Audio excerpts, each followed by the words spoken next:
আকিমিস সালাত, সালাত আদায় করো, ওয়া'মুর বিল মারুফ, ভালো কাজের আদেশ করো, ওয়ানহা আনিল মুনকার, মন্দ কাজের নিষেধ করো, ওয়াসবির আলা মা আসাবাক, মন্দ কাজের নিষেধ করতে গিয়ে যত সমস্যা আসবে তার প্রতি তুমি ধৈর্য ধারণ করো।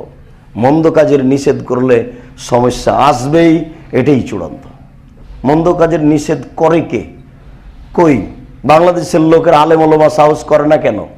যেখানে সেখানে লেখা আছে যে 15ই আগস্ট কালো দিবস। বেটা কিসের কালো দিবস?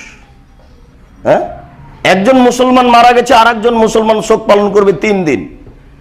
একজন মহিলার স্বামী মারা গেছে, শোক পালন করবে 4 মাস 10 দিন। এই তো মুসলমানের কাজ শেষ। 40 বছর পরে শোক পালন মানে? বলেন কি আপনি? আমি কি অমুসলিম?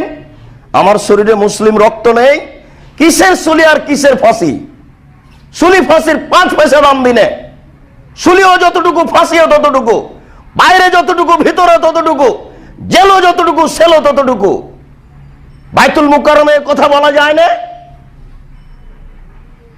বাইতুল মুকাররমের জামে মসজিদ আপনার কি হয়েছে আপনি বলেন না কেন? বাংলাদেশের জাতীয় মসজিদ, এটা সরকারের বেতন ভক্ষণ করা হয়। নির্দ্বিধায় বলতে হবে কিসের সুলি কিসের ফাঁসি। এমন কোন মানুষ কিয়ামত পর্যন্ত জন্ম নেবে না, কোন আলেম, যে প্রমাণ করতে পারে যে আর একটা দিন শোক পালন করতে হবে, 4র্থ দিন শোক পালন করতে হবে, এরকম প্রমাণ কিয়ামত পর্যন্ত হবে না। তুমি পালন করছো কেন? হারাম ঘোষণা করা যায় না, নিষেধ করা যায় না,